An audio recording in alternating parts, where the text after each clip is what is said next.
Hello दोस्तों, welcome to around the globe. मैं हूं आपका दोस्त रोहित और आज हम बात करेंगे एमएसएमई के बारे में।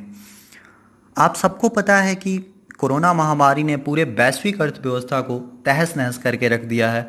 उसमें दुनिया की सबसे तेजी से बढ़ने वाली भारत की भी अर्थव्यवस्था है। प्रधानमंत्री श्री नरेंद्र मोदी जी ने हमारे देश को 20 लाख करोड़ का कोविड रिलीफ पैकेज दिया। तो हमें देखना है कि उस पैकेज में एमएसएमई के लिए क्या क्या है। ये जानने से पहले हम जानेंगे कि प्रधानमंत्री श्री नरेंद्र मोदी जी ने अपने स्पीच में 5 पिलर्स की बात की थी। 5 पिलर्स ऑफ आत्मनिर्भर भारत, आखिर ये क्या है। उन्होंने उसमें इकोनॉमी, इंफ्रास्ट्रक्चर, सिस्टम, डेमोग्राफी और डिमांड की बात की थी। अगर हम इकोनॉमी की बात करते हैं तो हमें इकोनॉमी में फिर से वो क्वांटम जंप देखने को मिलेगा, क्योंकि भारत की इकोनॉमी दुनिया की सबसे तेजी हुई बढ़ती हुई इकोनॉमी में से एक है।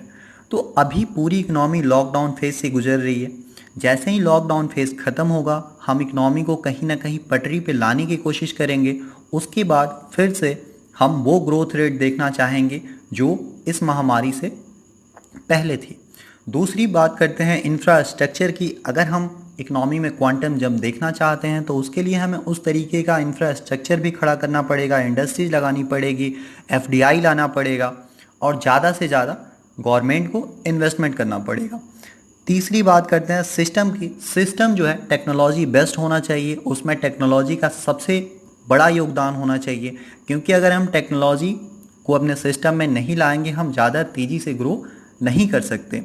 और हमारे प्रधानमंत्री जी ने आत्मनिर्भर भारत की बात की, तो हमें ज़्यादा से ज़्यादा प्रोडक्शन करना होगा, हमें अपने घरेलू इंडस्ट्रीज़ को सपोर्ट करना होगा, तब जाके हम आत्मनिर्भर बन सकते हैं।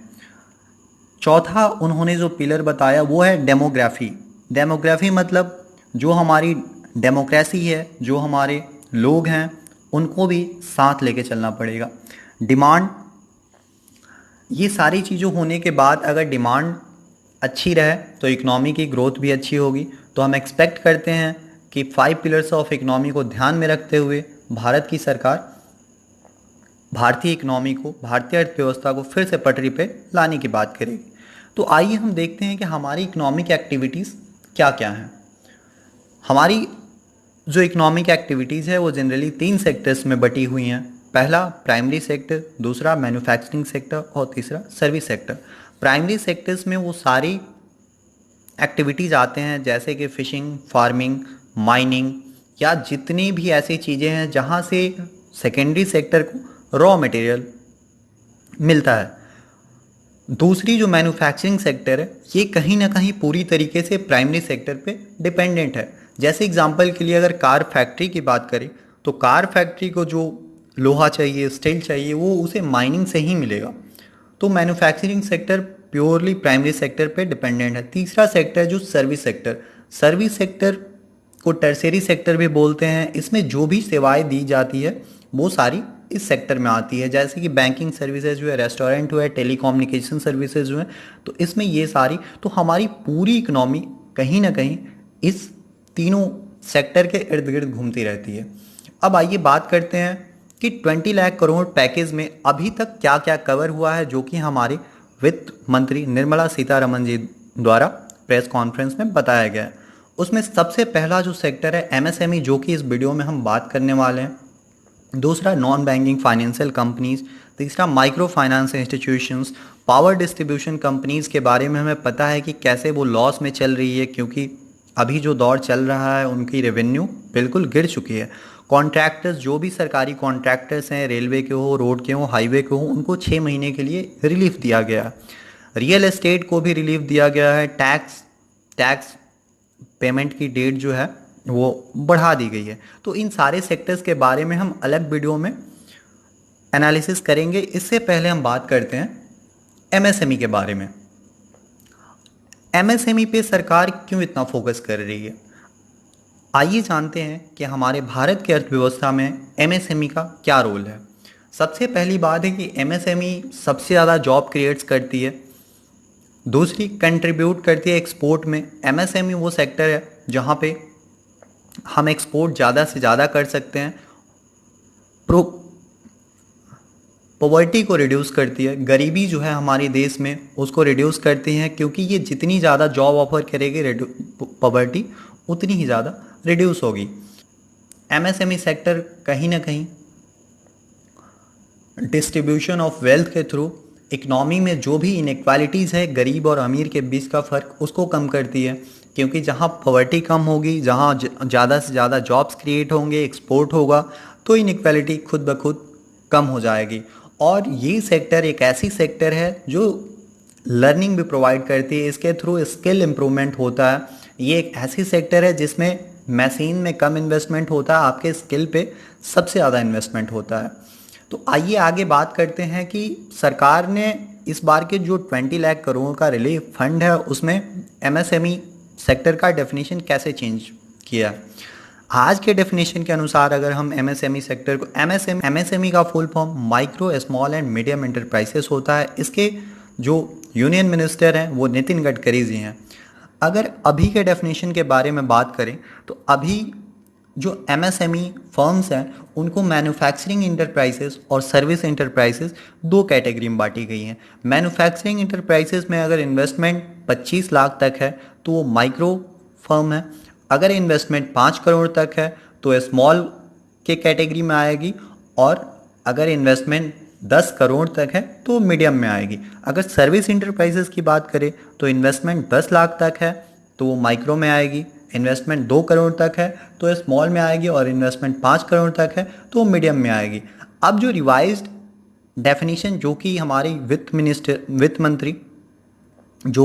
वित्त मंत्री निर्मला सीतारमन जी ने बताया, उसके हिसाब से अब ये जो मैन्युफैक्चरिंग और सर्विस की कैटेगरी जो पहले वाले डेफिनेशन में थी वो अब हटा दी गई है। मैन्युफैक्चरिंग और सर्विसेज के लिए एक ही कैटेगरी निर्धारित कर दी गई, लेकिन अब जो क्लासिफिकेशन होगा वो इन्वेस्टमेंट एंड टर्नओवर के बेसिस पे होगा। माइक्रो में अगर इन्वेस्टमेंट 1 करोड़ और टर्नओवर 5 करोड़ तक का है बिजनेस का तो वो माइक्रो कैटेगरी में आएगी। सेम वे में अगर इन्वेस्टमेंट 10 करोड़ तक का और टर्नओवर 50 करोड़ तक का है तो वो स्मॉल के कैटेगरी में आएगी। इन्वेस्टमेंट 20 करोड़ और टर्नओवर 100 करोड़ तक है तो मीडियम में आएगी। फ्रेंड्स, मैं यहाँ पे ये डिफरेंस बता देना चाहता हूँ कि इन्वेस्टमेंट वो होता है जिस पैसे से आप अपना बिजनेस स्टार्ट करते हैं, आप इनिशियल कैपिटल जितना बिजनेस में लगाते हैं, that is known as investment. Turnover किसी भी बिजनेस का 1 साल का सेल एंड परचेज और जितने भी ट्रांजेक्शन्स होते हैं वो टर्नओवर के तौर पे जानी जाती है। तो ये है एग्जिस्टिंग डेफिनेशन और ये है रिवाइज डेफिनेशन। तो हम इसके बारे में थोड़ी सी बात करेंगे कि आखिर गवर्नमेंट को ऐसा क्यों करना पड़ा। गवर्नमेंट चाहती है कि हमारी जो एमएसएमईज हैं वो ज़्यादा से ज़्यादा ग्रो करे, वो उन पे किसी तरीके का रिस्ट्रिक्शन जो लगाया गया है कि 25 लाख तक माइक्रो है, उनके रिस्ट्रिक्शन को कम किया जाए ताकि वो ज़्यादा से ज़्यादा ग्रोथ कर सके और हमारे देश के इकनॉमी में योगदान कर सके। आइए बात करते हैं अनाउंसमेंट की, जो कि हमारी फाइनेंस मिनिस्टर निर्मला सीतारमन जी ने अपने प्रेस कॉन्फ्रेंस में किया। सबसे पहला जो अनाउंसमेंट था एमएसएमईज को लेके वो collateral free loan of 3 lakh crore. Collateral free loan of 3 lakh crore का मतलब होता है कि किसी तरीके का कोई भी सिक्योरिटी नहीं लिया जाएगा, और सबसे बड़ी इस लोन की बात है कि इसकी सिक्योरिटी और गारंटी गवर्नमेंट ऑफ इंडिया लेगी। इस लोन का 1 साल के लिए मोरेटोरियम पीरियड है। मोरेटोरियम पीरियड की 1 साल तक किसी तरीके का कोई प्रिंसिपल वापस नहीं करना है, और ये लोन 4 साल के लिए होगा। No global players will be allowed in government procurement up to 200 crore. 200 crore तक का जो भी बिड होगा, जो भी प्रोक्योरमेंट होगा, उसमें फॉरेन प्लेयर्स और बाहरी इन्वेस्टर्स को अलाउ नहीं किया जाएगा। अब हम जानते हैं कि कोविड-19 से निपटने के बाद ऐसा इन्वायरमेंट नहीं क्रिएट हो पाएगा जहां की वो ट्रेड फेयर और एग्जीबिशन वगैरह लगाए, तो इसके लिए ई मार्केट लिंकेज की व्यवस्था की जाएगी ताकि ज़्यादा से ज़्यादा हम इंटरनेट के थ्रू एमएसएमईज अपना सामान बेच सके या एग्जीबिशन कर सके। एमएसएमई में जो 100 करोड़ के टर्नओवर वाले यूनिट हैं और उन पे 25 करोड़ का लोन बकाया है, वो भी इस बेनिफिट वो भी इसका बेनिफिट ले सकते हैं। और जैसा कि मैं बता चुका हूँ कि इसका मोरेटोरियम 12 मंथ होगा और government will provide 100% credit guarantee cover to bank and NBFC. Okay, तो आइए आगे देखते हैं कि और इसमें क्या हो सकता, इसका बेनिफिट कैसे मिलेगा। इसके बेनिफिट में हम देख सकते हैं कि 45 लाख जो एमएसएमईज हैं वो अपने ऑपरेशन फिर से रिज्यूम कर सकते हैं। 20,000 crore subordinate debt have also been provided for a stressed MSME। 2 lakh MSME will get benefited। इससे 2 लाख MSMEs को बेनिफिट मिलेगा। और फाइनेंस मिनिस्टर ने 50,000 करोड़ का एक और इक्विटी इन्फ्यूज़न के बारे में अनाउंस किया कि ये जो इन्फ्यूज़न होगा through MSME funds which will provide support to the growth of potential MSME। जो ऐसे पोटेंशियल MSMEs हैं उनके लिए 50,000 करोड़ का इक्विटी इन्फ्यूज़न होगा। थैंक्स फॉर वॉचिंग दोस्तों। अगर आपको वीडियो अच्छी लगे तो शेयर कीजिए और हमारे चैनल को सब्सक्राइब जरूर करें। God bless you all.